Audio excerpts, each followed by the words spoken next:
Prince Fabian stood completely still in the deep forest, trying to take stock of his motives for being in this savage place. This was the furthest he had ever wandered. Before, necessity had always forced him to turn back to what was safe and recognizable. He just didn't have the guts to venture out any further, or so he kept telling himself. But then there was something so compelling about the unknown, and there was something deep within him, something missing, something that haunted him, passionate and suffocating, dogging his every need. There was indeed another life beyond the known, another existence. There was indeed a bigger world if only he had the nerve to chase it.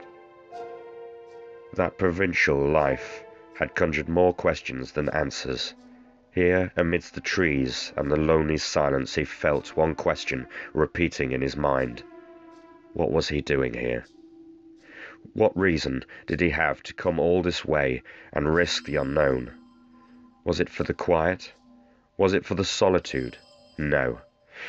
He could experience loneliness at the castle where duty and old-fashioned beliefs and customs waited for him.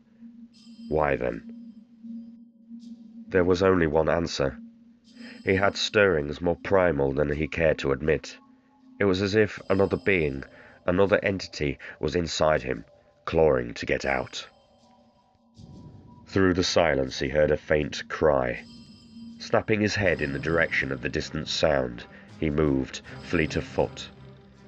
Dashing between the trees, Fabian stumbled out into a clearing. "Ah!" came the cry again. He charged back into the trees, moving as fast as he could through the tripping roots and dense underbrush that grew this deep in the forest. The sweet, enticing smell of aloe struck his nose as he got closer to the calls for help, the cruel stench of a predator. He broke the tree line into an open valley where a young boy lay, wrapped in the thick green vines of a giant pitcher plant. Without once thinking of his own safety, Prince Fabian drew his dagger and went to save the boy. He wasn't fast enough. Another slimy tentacle snapped outwards, catching the prince by the ankle. With a sharp howl, the prince was brought off balance. He was quickly on his back, being hauled along in the dirt. All he had done was doom himself as he watched the tiny child next to him being dragged towards his death. With the blade in his hand, Fabian found it difficult to cut the vines around his ankles, since he was in a rather clumsy position. Instead, he attempted to thrust the blade into the ground to allow him some grip. He noticed the mouth with its dripping enzymes. They were bones mixed with a foul froth and mucus acids. These bones were stripped of their flesh. Some other animal had strayed too close for comfort, and had suffered slowly as the acids had consumed it. The boy's screams were deafening at this point.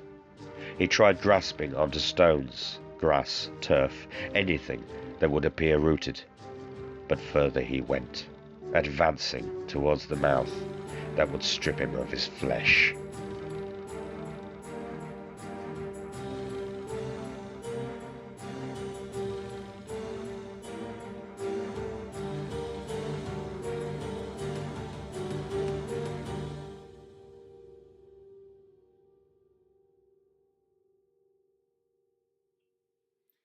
You have just been listening to an excerpt from my book. Hi, I'm Scott Taylor, the creator of Taylor Toons Publishing website. I am also the author of Skylantern Dragons and the Monsters of Mundor, in both paperback and ebook editions, available now on Amazon.com.